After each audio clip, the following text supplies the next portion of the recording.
तो भाइयों आज का हमारा टॉपिक है कि कॉरपोरेट लाइफ में क्या डिफरेंस है दो लोकेशन में, और वो होने वाली बैंगलोर और दूसरा पुणे। तो मेरा एक्सपीरियंस बैंगलोर में भी है। मैं बैंगलोर में 3.5 साल था और उसके बाद मैं पुणे शिफ्ट हुआ, और पुणे में भी अभी 1.5 साल हो गए मुझे। तो मुझे दोनों जगहों पे मैंने काम किया है, तो इसलिए मेरा एक्सपीरियंस अच्छा खासा है। और बैंगलोर में तो मैंने 3 कंपनियां स्विच की थी। तो एक छोटा स्टार्टअप था, और फिर दूसरा वाला बड़ा एमएनसी कंपनी थी, और फिर तीसरा जो था वो प्रोडक्ट बेस्ड कंपनी थी बैंगलोर में। तो मुझे तीनों का अच्छा खासा एक्सपीरियंस है। और जो पुणे में है वो पुणे में सर्विस बेस्ड कंपनी है मेरी पुणे में, तो मैं क्लाइंट लोकेशन पे जाता हूँ और वहाँ पे काम करता हूँ। तो मुझे बहुत ज़्यादा डिफरेंस लगा कि बैंगलोर का जो वर्क कल्चर एनवायरनमेंट है वहाँ पे आपका काम होना चाहिए भाई। आपका आपका अगर काम हो रहा है, आपके टास्क कंप्लीट हो रहे हैं और आप सबमिट करके दे रहे हो टाइम पे, जो आपकी स्प्रिंट प्लानिंग में जो स्प्रिंट होगी 1 वीक की 2 वीक की, अगर उसमें हो जाएगा या फिर टाइमलाइन में अगर आपका टास्क हो रहा है तो कोई प्रॉब्लम नहीं। फिर आप चाहे ऑफिस में आओ या ना आओ।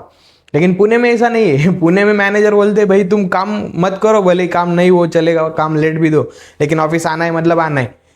आपको वीक में 2-3 दिन या फिर पाँचों के पाँचों दिन आना है मतलब आना है। और क्लाइंट लोकेशन पे जाते हैं सर्विस कंपनीज वाले क्लाइंट लोकेशन में, तो वहाँ पे मतलब इज्जत ही नहीं होती। मतलब ऐसे कि जैसे कि ये दिहाड़ी मजदूर ऐसे लेवल का कुछ होता है कि उनको कैसा होता है कि जो उनके परमानेंट एम्प्लॉई है, तो उनके लिए अलग ट्रीटमेंट है कि वो हाइब्रिड भी काम कर सकते हैं, वो चाहे 3-4 दिन घर पे बैठ के भी काम कर सकते हैं। लेकिन ना, जो कॉन्ट्रैक्ट बेसिस पर है एम्प्लॉय, तो उनको आना ही पड़ता है, ऐसा वो बोलते हैं। या फिर वो फिर एस्केलेट करते हैं, या फिर प्रॉब्लम ना अपने दूसरे का जो सर्विस कंपनी है तो उसे उसे बोलते हैं, या ये आपका जो कैंडिडेट है ये आ नहीं रहा ऑफिस का, ऐसा वैसा वो परेशान करते भाई।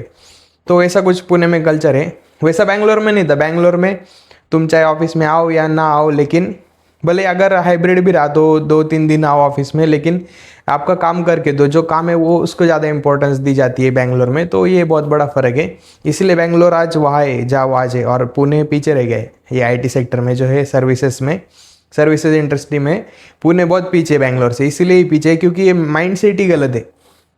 और फिर दूसरा पॉइंट है कि जब मैं बैंगलोर में था तो जो लोग हैं वहाँ पे जो काम करते हैं एम्प्लॉयज़ एकदम रोबोट जैसे। मतलब उनका ना कोई फीलिंग है ऐसा, जिन उनमें कोई फीलिंग है नहीं है, ना कि वो अपना कुछ पर्सनल लाइफ एंजॉय करते। मतलब मैंने जिन्हें भी ऑब्जर्व किया, हमारे मैनेजर हो गए या कोलिग्स हो गए, तो वो बस काम काम काम। और फिर काम के बाद लंच ब्रेक वगैरह होता है, तो उसमें भी जो लड़के से बैठते खाना खाने, तो वहाँ डिस्कशन क्या करते, डिस्कशन भी काम का भाई हो कि अरे ये इसमें नई टेक्नोलॉजी, वो उस प्रोजेक्ट में चला गया, ये ऐसा वैसा, तो ये इस टेक्नोलॉजी में है, अच्छा अभी मैं ये सीख रहा हूँ वो कर रहा हूँ। तो ऐसा डिस्कशन होता है वहाँ पे।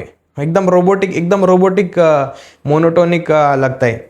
ऐसा कैजुअल बिल्कुल नहीं है। ऐसा कैसा, अगर कोई ब्रेक ले रहे हैं तो ब्रेक में कैसा कैजुअल डिस्कशन चाहिए कि हाँ अभी वेदर ऐसा है, ये हो गया वो हो गया, तुम्हें पता है नई सीरीज चालू हो गई, अभी क्रिकेट मैच चालू हो गया है, या डब्ल्यू की वो मैच है, या न्यूज़ में ये देखा क्या। ऐसा कैजुअल टॉपिक चाहिए ब्रेक में, जो अपने कोलिग लोगों के साथ शेयर करते।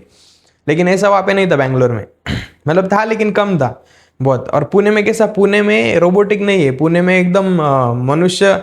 मैं आने के बाद मुझे लगा अरे ऐसे भी आईटी में लोग जीते, हाँ मतलब मुझे पता ही नहीं था कि यहाँ पे लोग लिटरली सीरीज भी देखते भाई हो, कि नेटफ्लिक्स ला के सीरीज देख ली और डिस्कशन क्या करते, अरे मैंने ये सीरीज कंप्लीट की, मैंने इतने एपिसोड देख लिए, तुमने वो नया वाला एपिसोड देखा क्या ये सीरीज का। मैंने बोला भाई अरे ये कौन सी सीरीज है, मैं ये किस लाइन में आ गया मैं, वो भाई साहब ये किस लाइन में आ गया, ऐसा मुझे फीलिंग आ रहा था कि ये किस लाइन में आ गया मैं। यहाँ पे तो बंदे सीरीज देख रहे, मैं तो बस प्रैक्टिस ही करता था। मतलब ऑफिस में काम और घर आने के बाद जो ऑफिस में काम रहता है उसकी प्रैक्टिस। तो ये मेरा लाइफ था वहाँ पे बेंगलोर में। और पुणे में आके एकदम जैसे कि मैं मनुष्य रूप मैंने फिर से धारण कर लिया, ऐसा मेरा फीलिंग आ रहा था भाई। मैं उधर जाके रोबोट बन चुका था। और मेरा जो सोचने का जो लैंग्वेज थी वो भी, मतलब मैं मराठी हूँ लेकिन मराठी में ही सोचता हूँ, फिर मैं मराठी में ही बोलता हूँ। लेकिन वहाँ पे बैंगलोर में जाने के बाद वहाँ मराठी में तो कोई बात करने का यही नहीं था। वहाँ पे सब या तो इंग्लिश इंग्लिश ही बोलते थे या फिर कन्नड़ा बोलते थे। तो मैं प्रेफरेबली इंग्लिश ही बात करता था। और थोड़ा सीखा भी था मैंने, थोड़ा थोड़ा सीख रहा था कन्नड़ा कैसे बात करते, बेसिक बेसिक। तो मेरी थिंकिंग लैंग्वेज भी इंग्लिश हो गई थी, क्योंकि मेरे साथ बात करने वाला कोई था ही नहीं दूसरे लैंग्वेज में, मदर लैंग्वेज में। तो मैं सोचता भी था तो इंग्लिश में ही सोचता था और बात भी इंग्लिश में ही होती थी। फिर ऐसा होता था, अभी कई सब्जी लेने गए, कुछ भी शॉपिंग करने गए, मॉल में गए, तो इंग्लिश में ही बात करता था, तो ऐसा था। तो ये एक डिफरेंस है। हाँ, और महंगाई, महंगाई तो बेंगलोर में बहुत ज़्यादा है भाई। बेंगलोर मतलब पुणे में अगर कोई ये चीज़, आप सपोज आप खाना खाने गए तो 250 या 300 में आपका 250 के आसपास आपका कोई तो भी सब्जी हो जाएगी। रेस्टोरेंट की बात कर रहा हूँ, रेस्टोरेंट में अगर आप सब्जी और फिर रोटी पराठा वगैरह ऐसा कुछ ले रहे हो तो सब्जी आपकी 250 के आसपास हो जाएगी, 230 260 में। और जो चपाती या फिर रोटी है वो 30 40 रुपए में हो जाएगी। लेकिन बैंगलोर में 450 या 500 में सब्जी होगी। कोई भी होटल में चले जाओ, 450 या 500 के आसपास, या फिर 350 360 ऐसे रेट रहते हैं वहाँ पे सब्जी के। तो बहुत ही ज़्यादा महंगा है। अगर रूम से आप बाहर गए और कहीं भी घूमने गए तो आपके 1000 रुपये तो ऐसे ही चले जाएंगे बैंगलोर में। और वही पुणे में अगर आप ऐसे बाहर गए और थोड़ा फार ऐसा घूम लिया या फिर फेर फटका मारा या फिर कुछ खा लिया, चाय नाश्ता स्नैक्स वगैरह कुछ कर लिया, समोसा वगैरह खा लिए, तो ज़्यादा कुछ खर्चा नहीं होता, 400 500 रुपये जाते हैं। तो ये भी एक डिफरेंस है। और अगर आप यहाँ तक आ ही चुके हो तो भाई सब्सक्राइब भी कर लो। और आपको जो जो डिफरेंस लगे वो भी कमेंट में बताना कि हमें ये डिफरेंस लगे हैं। तो फिर मिलते हैं अगले ब्लॉग में, तब तक के लिए बने रहेगा।